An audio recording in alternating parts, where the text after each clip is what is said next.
বকখালি ভ্রমণের তৃতীয় পর্বে আমরা দেখেছিলাম যে হেনরি আইল্যান্ডে পৌঁছে ছেলেমেয়েরা সেই স্থান সম্পর্কে কী বক্তব্য রাখে।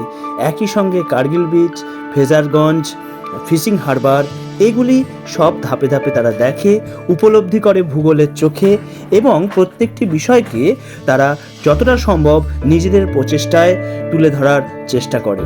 এইভাবে আমরা প্রথম দিনের লাঞ্চ পর্যন্ত আমাদের আলোচনা পর্ব তৃতীয় পর্বে শেষ করি। আজ শেষ পর্ব, যেখানে আমরা তুলে ধরব বকখালি সি বিচে পৌঁছে সেখানে ছেলেমেয়েরা কি আবিষ্কার করলো। শুরু করি বকখালি সমুদ্র সৈকতে ছাত্রছাত্রীদের ভৌগোলিক অনুসন্ধান, একই সঙ্গে তাদের সাংস্কৃতিক নিবেদন।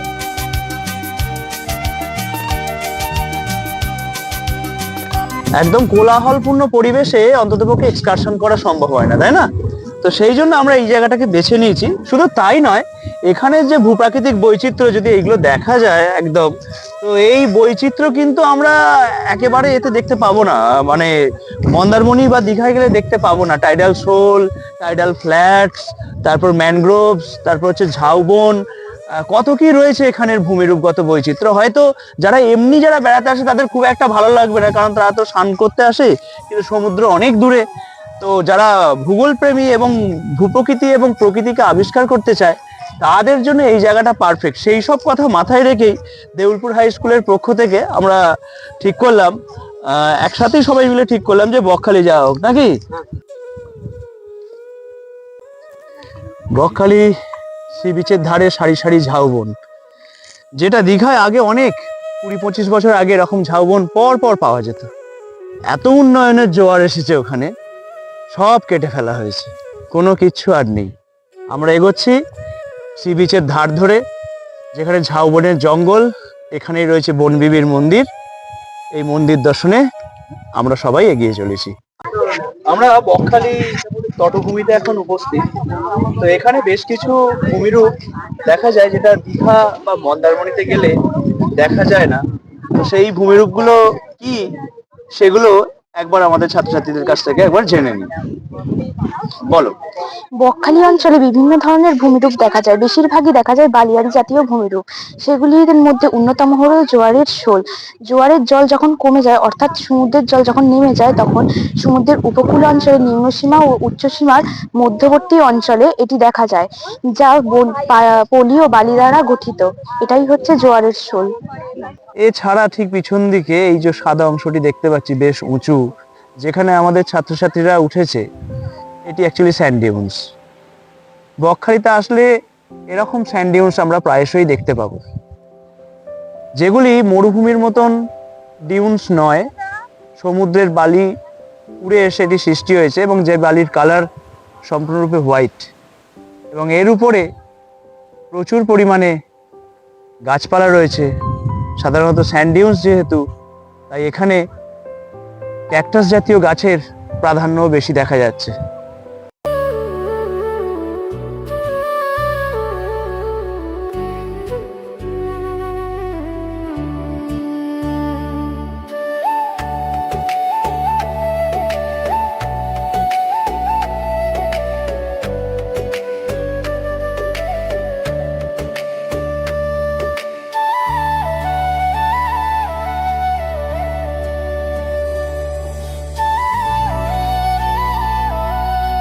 বকখালি অঞ্চলের উপকূল বরাবর হাঁটতে হাঁটতে চলে এলাম ঝাউবনের জঙ্গলের মধ্যে অবস্থিত বনবিবির মন্দির। সুন্দরবন অঞ্চলের ধর্মীয় অনুশীলনের কেন্দ্রবিন্দু হিসাবে বনবিবি মন্দির খুব গুরুত্বপূর্ণ, যেখানে হিন্দু এবং মুসলিম উভয়েই বনের রক্ষক আত্মা হিসাবে বনবিবিকে পূজা করে। উপাসকেরা মাছ ধরা, মধু সংগ্রহ বা কাঠ সংগ্রহের আগে জঙ্গলের বিপদ, বিশেষ করে বাঘের আক্রমণ থেকে সুরক্ষা চান, তাই তারা বনবিবির পুজো করেই তবে বের হয়।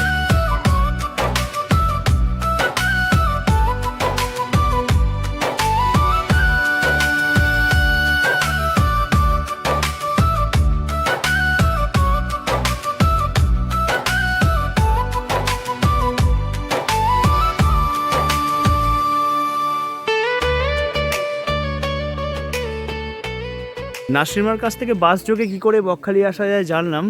এবার জেনে নিই তোমার কাছ থেকে কি করে ট্রেন যোগে আমরা বকখালিতে আসতে পারি, বলো।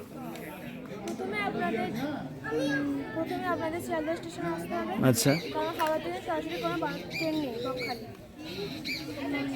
শিয়ালদা স্টেশনে এসে বকখালি খুব কাছেই নামখানা স্টেশন। স্টেশন ট্রেন ধরতে হবে। হ্যাঁ। এই ট্রেনটি লক্ষ্মীকান্তপুর কাকদ্বীপ হয়ে আসে।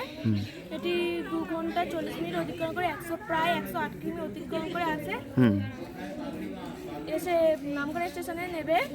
নামখানা স্টেশন থেকে সাকিচুরের সামনে হেঁটে গিয়ে নামখানা বাস স্ট্যান্ড, এখান থেকে বাস বা অটো ধরে বা বকখালি আসতে পারেন।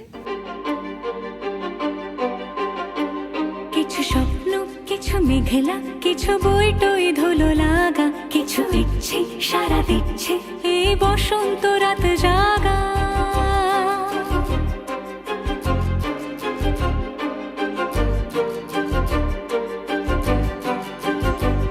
মম চিত্তে পাশ ফিরতে আজ পলাশ ফুলের কাব্য, নীতি নৃত্যে ফুল ছিঁড়তে শুধু তোমার কথাই ভাববো। আজ হাওয়া বেপরোয়া দিল সন্ধে পাখির ঝাঁক, এই বিকেল আর বিলকুল হৃদ মাঝারে থাক। নীল দিগন্তে ওই ফুলের আগুন লাগলো লাগলো, নীল দিগন্তে বসন্তে সৌরভের শিখা জাগলো, বসন্তে নীল দিগন্তে।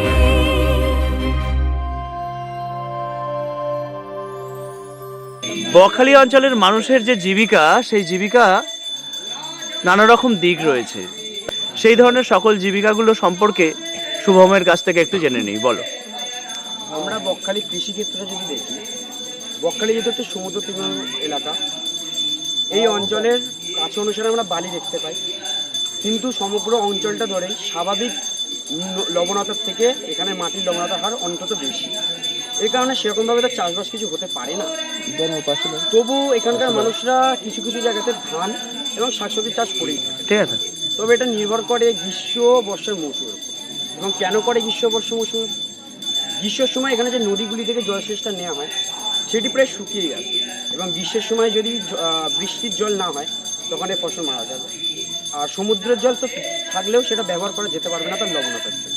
আর বর্ষার সময় যেহেতু স্বাভাবিকভাবে এখানে অনেক ঝড় এসে থাকে, তার জন্য লবণযুক্ত জল ম্যানগ্রোভ অঞ্চলে যেরকম ঢুকে যায় এখানে ক্ষেতেতেও ঢুকে যায়, যার জন্য ফসল মারা যায়। তো এটা অন্ততভাবেই এখানের আবহাওয়ার উপর নির্ভর করে থাকে, তাই আয়টাও খুব অনিশ্চিত হয়ে থাকে। এবার যদি আমরা পর্যটনের দিকটা দেখি, আমরা স্বাভাবিকভাবে সমস্ত জায়গা ঘুরে এবং বিভিন্ন মানুষের সাথে কথা বলে যা জানলাম, পর্যটনের মূলত সময় এখানে শীতকাল, অর্থাৎ সেপ্টেম্বর থেকে আপনার ফেব্রুয়ারি মাসের মধ্যে। এই টাইমটায় বিভিন্ন দোকান খুব ভালোভাবে চলে এবং তাদের আয়টাও ভালো হয়ে থাকে। এখান থেকে আয় দেখতে গেলে তাদের মতে যে সকল ভূমিরূপ এবং প্রক্রিয়াগুলো দেখা যায় সেগুলো যদি আলোচনা করি, তার মধ্যে একটি ভূমিরূপ হচ্ছে যদিও সেটি সঞ্চয়জনিত, সেটি হচ্ছে তটভূমি। তটভূমি কাকে বলে না, উপকূল ভাগ, এই যে দিকটা হচ্ছে এই যে বাঁধটা যেটা দেখতে পাচ্ছি, এইটা হচ্ছে উপকূল রেখা, এর পিছনের অংশটাকে বলে উপকূল।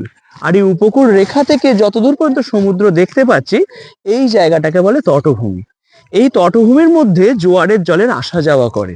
তো যে পর্যন্ত এখন জোয়ারের জল রয়েছে ওটি হচ্ছে জোয়ারের নিম্ন সীমা, অর্থাৎ লো টাইড লাইন।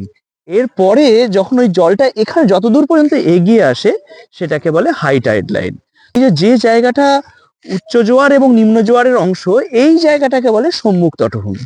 আর এইটুকু পার্ট যে জায়গাটায় কখনোই জলটা আসে না, তো সেই জায়গাটাকে বলা হয় পশ্চাৎ তটভূমি। এছাড়া আরো কিছু কনসেপ্ট বলি, যেমন হচ্ছে সোয়াশ ব্যাকওয়াশ।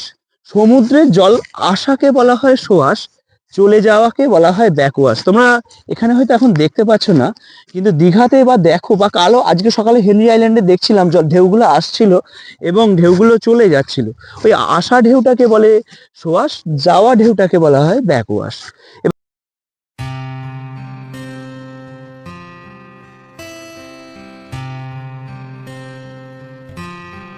দেখেছো কি তাকে ওই নীল নদীর ধারে, বৃষ্টি পায়ে পায়ে তার কি যেন কি নাম।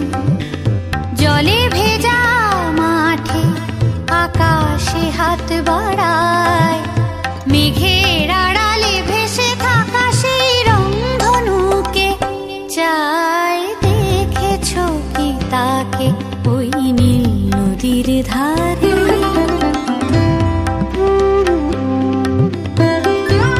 বকখালি অঞ্চলে যতটা এসে যা দেখতে পেলাম যে সমুদ্র অঞ্চলটা অনেকটাই দূরে পড়ছে, সমুদ্রটা অনেকটাই দূরে উপকূল থেকে, কিন্তু এখানে সাইক্লোন মাঝে মাঝে আসে, তার জন্য এই যে ছোট ছোট দোকান স্টল আছে এই সমস্তগুলো ক্ষতিগ্রস্ত হচ্ছে, ভেঙে যাচ্ছে। আর এখানে এখানে যেরকম তোমরা কালকে বলেছিল, সার্ভে করতে গিয়ে ওগুলো শুনেছো নিশ্চয়ই, হ্যাঁ, যেটা ব্যাপক পরিমাণে ক্ষতিগ্রস্ত হচ্ছে, এটা একটা ব্যাপার। কিন্তু তারপরেও তাদের কাছে কোনো সহায়তা আসছে না। এছাড়াও যারা নানান ছোট ছোট জীবিকা নির্বাহ করে এখানে, তাদেরও বিশাল ক্ষতি হয়ে যাচ্ছে। যেমন তাদের নানান সরঞ্জাম ক্ষতি হচ্ছে। এই মৎস্যজীবীদের যেমন নৌকা ভেঙে যাচ্ছে, নৌকা উড়ে চলে যাচ্ছে ঝড়ে, কারো বাড়ি ভেঙে যাচ্ছে অধিবাসীগুলো, এইভাবে বিশাল সেগুলোকে ক্ষতি হচ্ছে। পুনর্গঠন করার মতন অর্থ সরকারি তরফ থেকে সেইভাবে ওরা পায় না, হ্যাঁ, এখানে পাওয়া যায় না, কারণ যায় না। ঠিক সবসময় এখানে স্থানীয় মানুষরা যেটা বললো যে সাইক্লোন অনেকবার এখানে আঘাত করেছে, কিন্তু তারপরেও এখানের মানুষরা অতটা সাহায্য পায়নি সরকারের থেকে। তারা প্রত্যাশা পেয়েছে যে তারা সাহায্য পাবে, কিন্তু সেটা পায়নি। বকখালি এলাকায় আসার পর আর্থসামাজিক সমস্যা বলতে যা বুঝলাম, এখানে রাস্তাঘাট প্রচন্ড খারাপ, বিশেষ করে ফেরি অঞ্চলের কাছে, এবং মানুষই নিজেদের মজার ক্ষেত্রে এত বীজটাকে নোংরা করে দিয়ে যাচ্ছে, নোংরা মানে যেগুলো এই প্রচন্ড জায়গাগুলো- নোংরা। সেই নোংরার জন্য অনেক মানুষই ভাবছে যে না, এই জায়গায় আর আসবো না, তাই এখানে পর্যটনেরও অবকাঠামো নষ্ট হচ্ছে। এখানে বিচে কোনো আকর্ষণীয় জায়গা নেই, আবার তার সাথে সাথে ল্যাম্প পোস্টও খুব কম, বিচটা পুরোই অন্ধকারের মধ্যে থাকে, ইলেকট্রিফিকেশনও খুব খারাপ অবস্থা। খুব খারাপ। আমরা ছিলাম একদিন, অনেকক্ষণ বিদ্যুৎ ছিল না সেখানে। আবার সকালের দিকে একটু সাইট সিনের দিকে যাওয়া হয়েছিল, গিয়ে দেখলাম যে বকখালি অঞ্চলে হাওয়া কলগুলো লাগানো হয়েছিল, সেটা পুরো একেবারে অচল। হ্যাঁ, অথচ আমরা যেখানে অপ্রচলিত শক্তির উপর কিছু কিছু এত ভেঙেও গুরুত্ব পড়ে আছে। দিচ্ছি, কিন্তু আদতে কার্যকারিতা আমাদের পশ্চিমবঙ্গে অন্ততপক্ষে বকখালি এলাকায় কিছু নেই।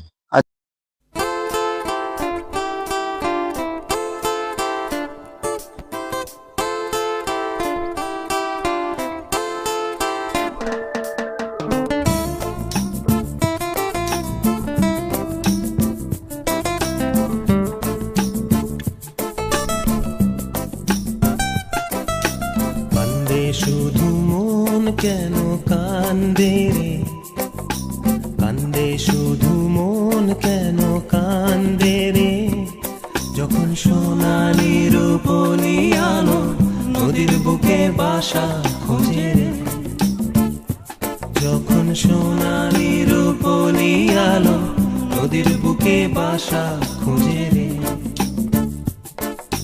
কান্দে শুধু মন কেন কান্দে রে, কান্দে শুধু মন কেন কান্দে রে, যখন সোনালি রূপলি আলো নদীর বুকে বাসা খোঁজে রে, যখন সোনালি রূপলি আলো নদীর বুকে বাসা খোঁজে রে।